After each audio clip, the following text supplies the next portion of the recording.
Halo.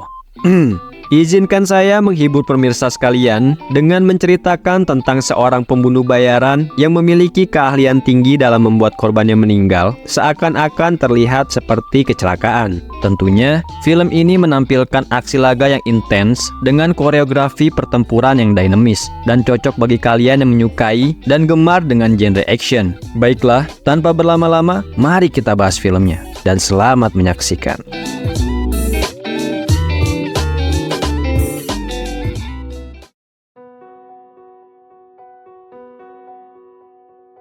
Film dibuka dengan memperlihatkan jagoan kita, yaitu Jason Statham yang berperan sebagai Arthur Bishop.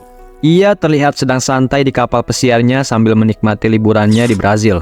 Terungkap, Bishop telah 5 bulan bersembunyi di negara ini. Kemudian, ia pergi keluar untuk menemui seseorang. Sebelum pergi, tak lupa ia memasang pengaman, seperti sebuah alat peledak di kapalnya. Singkat cerita, saat sedang duduk, tiba-tiba saja seorang wanita cantik datang mendekatinya. Ternyata wanita ini datang bukan tanpa alasan. Ia diutus oleh bosnya untuk meminta Bishop membunuh 3 orang target mereka dan dibuat tampak seperti kecelakaan sesuai keahlian yang dimilikinya. Sambil memperlihatkan rekaman Bishop di ponselnya, si wanita ini mengatakan jika Bishop tidak bersedia, maka bosnya mengancam akan membocorkan identitasnya kepada pemerintah dan musuhnya karena telah menyembunyikan kematian dalam sebuah ledakan yang berdampak Bishop akan diburu oleh seluruh agensi. Sadar dengan situasi yang tidak baik saat ini, seperti inilah ia menyelesaikannya.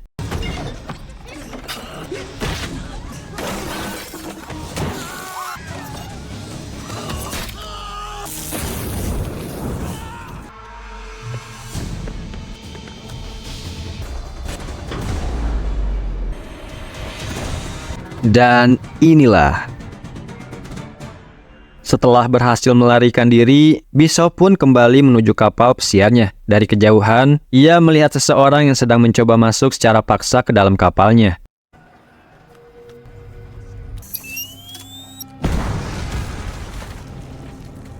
Bishop menuju sebuah pelabuhan dan masuk ke dalam sebuah kontainer. Di tempat ini, ia sudah mempersiapkan berbagai dokumen dan peralatan pendukung kerjanya, seperti paspor, uang, senjata, dan lainnya. Dari Brazil, Bishop terbang menuju sebuah pantai di Thailand. Ia mengunjungi temannya yang bernama May. Bishop akan menetap di pulau ini untuk beberapa hari ke depan. May kemudian mengantarkannya menuju sebuah rumah pribadi milik Bishop yang jarang ia kunjungi. Di bawah lantai, Bishop membuka kembali sebuah koper yang berisikan peralatan yang hampir sama persis dengan yang ia simpan di kontainer sebelumnya. Di malam harinya, Bishop mencari data sosok perempuan yang sebelumnya ia hajar. Terungkap bahwa perempuan tersebut adalah seorang buronan perdagangan narkoba dan seorang pembunuh. Keesokan harinya, Bishop melihat seorang wanita cantik yang berlabuh di pantai ini. Ia bernama Gina. Gina datang ke bar milik May dan meminta P3K kepadanya. May melihat luka lebam di tangan Gina. May sadar jika Gina tengah menghadapi tindak kekerasan. Maka dari itu, Gina pun menawarkan sebuah tawaran pelarian yang disamarkan.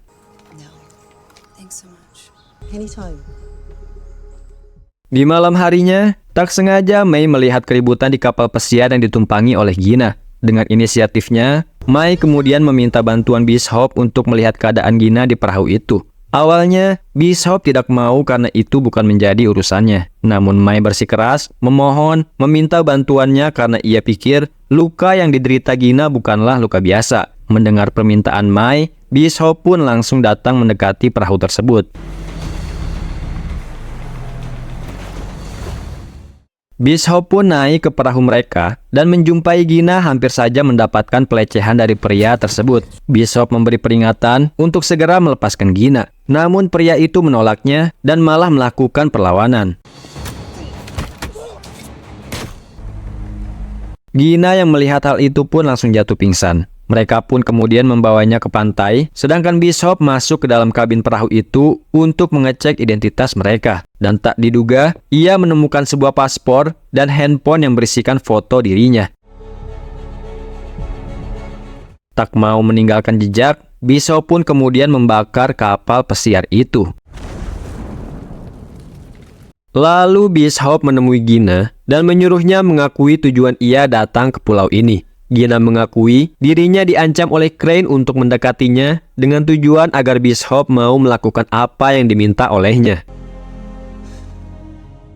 Di keesokan harinya, Mae tampak sedang mengobati luka yang diderita oleh Gina, sedangkan Bishop tengah mencari identitas asli tentang sosok Gina ini. Dan terungkap, ternyata Gina adalah seorang agen militer khusus yang bertugas di zona perang Afghanistan untuk menawarkan bantuan kemanusiaan di Kamboja. Gina pun menceritakan jika Crane sudah mengancam anak-anak yang menjadi asuhannya di sana, dan ia tidak punya pilihan lain. Crane sent this asshole Jeremy.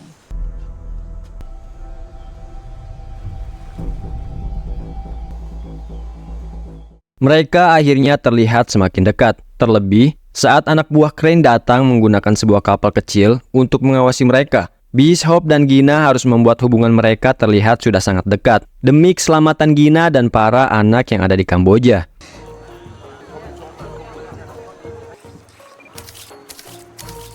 Di malam harinya, terungkap ketika masih bocah, Bishop dan Crane adalah korban dari penculikan para gangster untuk dijadikan tentara anak-anak. Saat itu, untungnya Bishop berhasil kabur, tapi tidak bagi Crane. Karena itulah, Crane memiliki dendam pribadi kepada Bishop. Ia ingin Bishop merasakan sakit yang Crane rasakan. Di malam itu, Gina dan Bishop pun membagikan kisahnya masing-masing yang membuat mereka semakin dekat. Dan Bishop pun menitipkan jam tangan pemberian mendiang ayahnya yang sangat berharga. I'll keep it safe. Singkat cerita, dua perahu berisikan anak buah Crane yang menyamar menjadi polisi datang ke pulau tersebut. Bishop pun meyakinkan Gina bahwa segalanya akan baik-baik saja. Dan Bishop berjanji akan mengembalikan Gina kepada anak-anak asuhnya. Ya, walaupun Bishop tahu, untuk melewati itu semua, ia harus merelakan Gina tertangkap.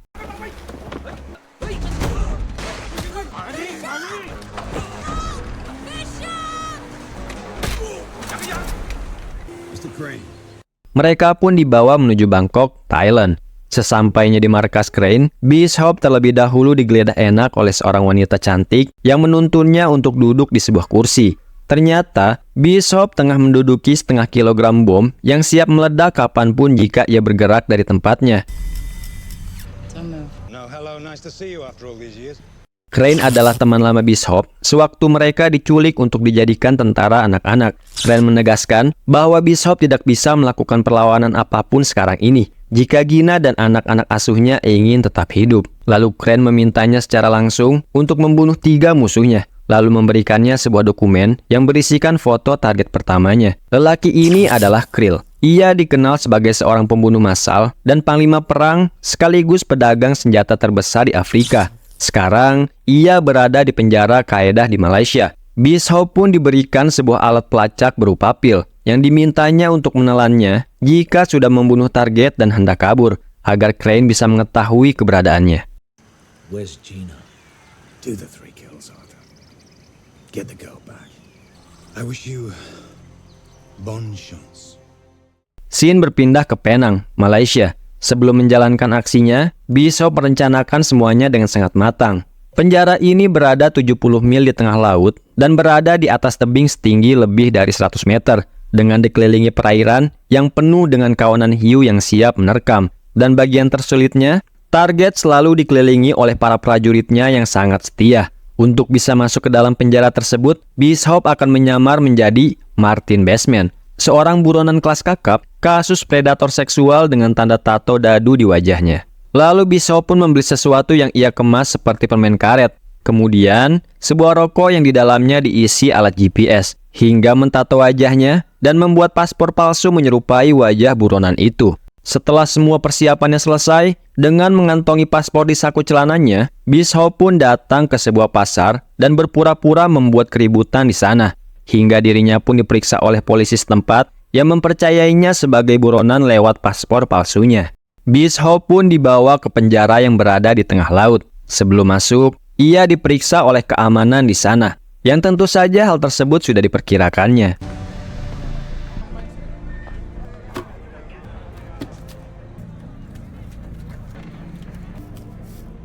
Dan ia pun berhasil lolos dari pemeriksaan dengan membawa peralatan kaburnya. Di sana, Bishop melihat langsung Krill yang dijaga oleh para anak buahnya. Dan faktanya, banyak orang juga yang menginginkan kematian Krill, termasuk mantan anak buahnya sendiri. Saat Krill sedang melakukan olahraga angkat barbel, mantan anak buahnya itu hampir saja membunuhnya. Namun untungnya, Bishop datang tepat waktu dan menyelamatkannya. Karena hal itu, Krill mulai menyukai Bishop dan mengajaknya untuk makan malam. Bishop mengatakan bahwa dirinya tidak nyaman dengan keramaian, dan Krill pun mengerti. Alhasil, saat berada dalam sel, Bishop dipanggil kembali oleh Krill.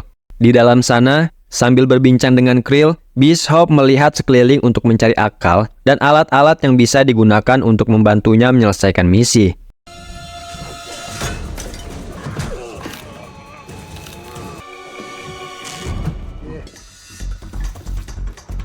Ia dicekoki narkoba hingga overdosis dan akhirnya tewas. Para anak buahnya yang mendengar keributan di dalam pun masuk untuk mengecek dan melihat Krill tampak sedang berdoa. Namun nyatanya ia telah tewas. Tak berselang lama, kematian Krill pun diketahui, yang membuat seluruh seisi penjara menjadi kacau. Bishop kemudian menggunakan kesempatan tersebut untuk meloloskan diri. Permen karet yang ia bawa ternyata berisi bahan peledak untuk menghancurkan dinding penjara ini. Kemudian, ia menelan alat GPS itu agar tim bisa melacak dan menemukannya. Dan sebuah salep ia balurkan ke badannya untuk mengelabuhi serangan hiu.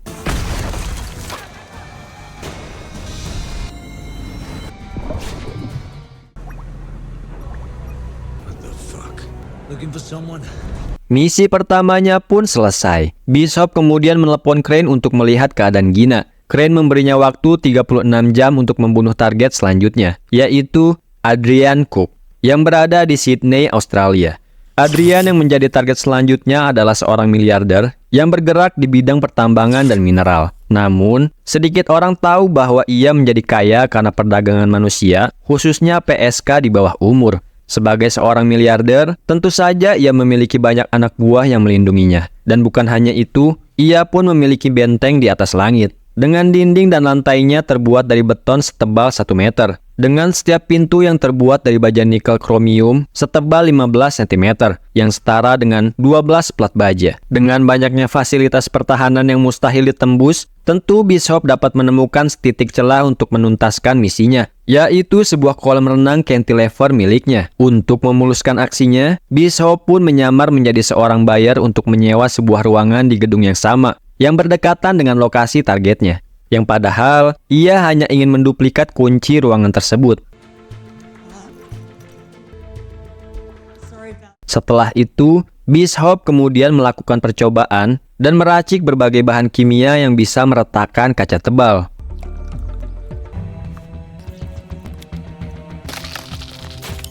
Selanjutnya, Bishop pun kembali ke kantor itu, dan kali ini ia menyamar menjadi seorang teknisi.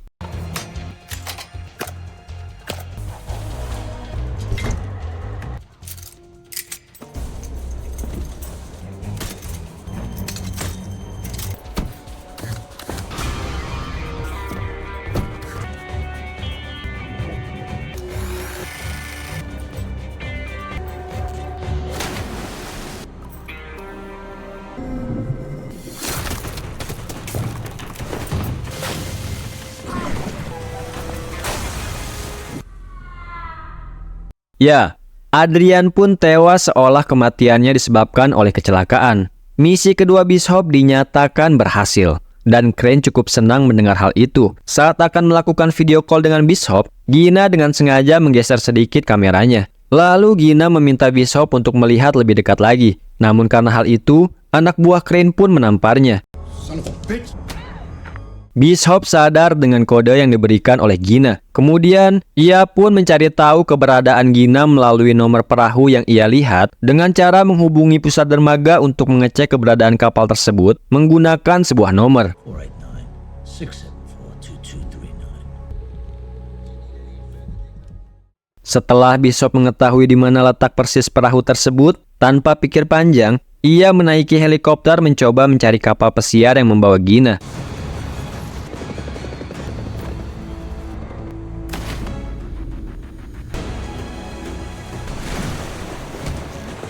Dengan senyap, satu persatu pengawal yang berjaga di sana pun dilumpuhkannya. Ia pun memasuki bagian dalam kapal, yang tentu pengawal yang berjaga di sana pun semakin banyak, yang membuat Bishop pun kehabisan peluru. Namun ia tak kehabisan akal dan mencari jalan lain sampai Gina pun akhirnya terlihat.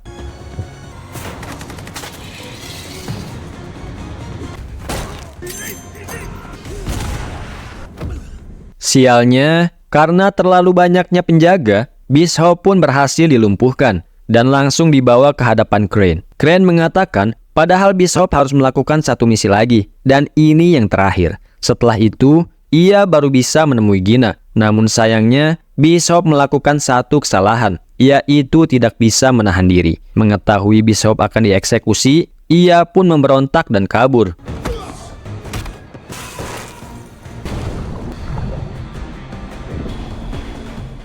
Scene berpindah ke Bulgaria.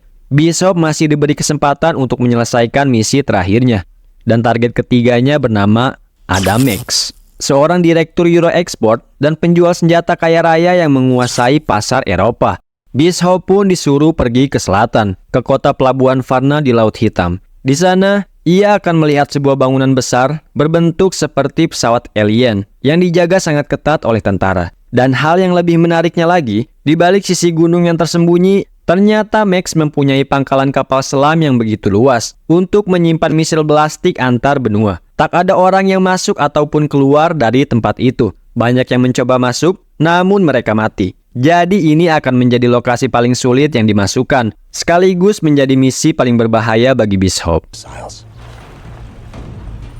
Di tempat persembunyiannya, Bishop menemukan sebuah fakta. Ternyata Crane dan 3 orang targetnya yaitu Adrian, Creel, dan Max, mereka adalah saingan di pasar gelap. Jadi, Crane memanfaatkan Bishop untuk membunuh semua pesaingnya agar Crane bisa menjadi orang nomor 1 yang menguasai pasar gelap sepenuhnya. Yang padahal dalam statistik, Crane mendapatkan bagian paling besar di antara mereka. Ya, itulah sifat dasar buruk manusia, serakah dan tidak merasa cukup. Dan sepertinya Bishop memiliki cara lain. Bishop memulai rencana dengan menembak salah seorang penjaga Max dari atap gedung rumah sakit. Ketika mereka menelpon rumah sakit untuk mengirimkan helikopternya, Bishop pun masuk dalam helikopter itu dan menyelinap masuk ke dalam markas mereka.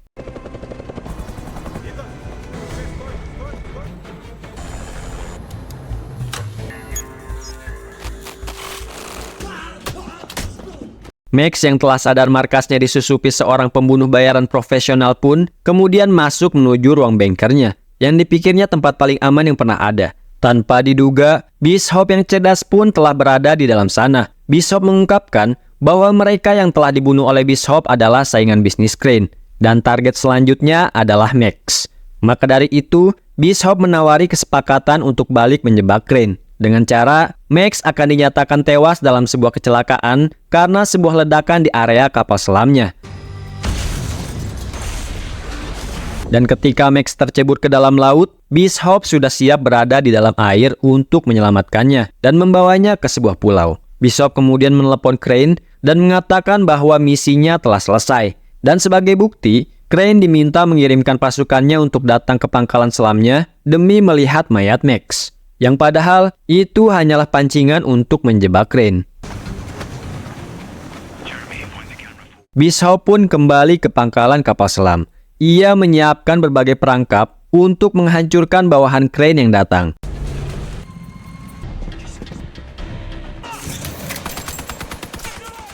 Crane hanya bisa melihat pasukannya dibantai oleh Bishop dari kejauhan dan tidak bisa melakukan apa-apa selain merelakannya.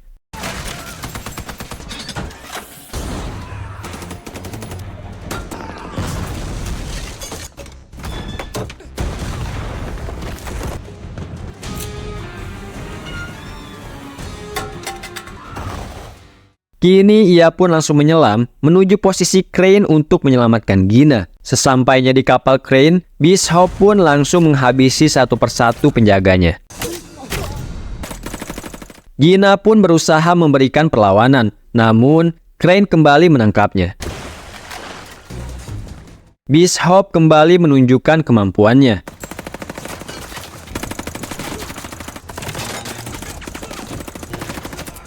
Sadar dengan yang terjadi, jika mungkin, Crane tidak bisa menang melawan Bishop meski dengan bawahannya yang begitu banyak.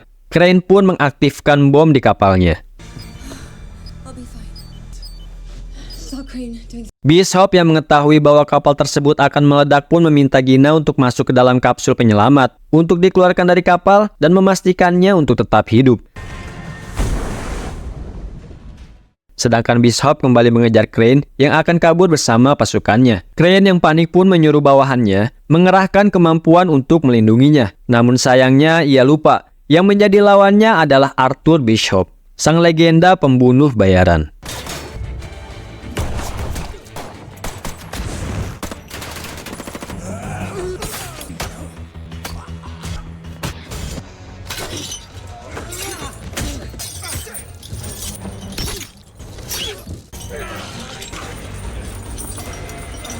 Ia telah diikat menggunakan rantai besi yang membuatnya tidak bisa bergerak. Kini tak ada upaya yang bisa dilakukan lagi oleh Crane, mengingat waktu pun kian menipis dan... boom! Gina pun berhasil selamat dan dievakuasi di dermaga. Begitupun dengan Max yang terlihat di sana. Namun di manakah Bishop berada? Even legends die. Singkat cerita, Gina pun kembali ke Kamboja dan mengajar anak-anak lagi.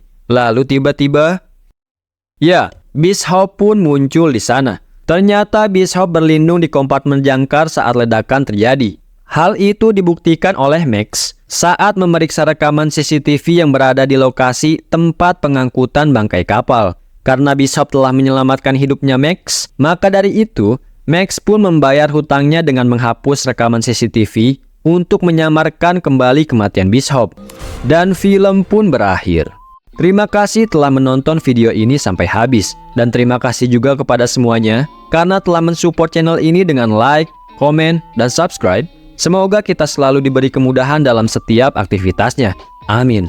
Kalian tanpa channel ini masih sangatlah luar biasa. Akan tetapi tanpa kalian, kami bukanlah apa-apa. Terima kasih and see you next time.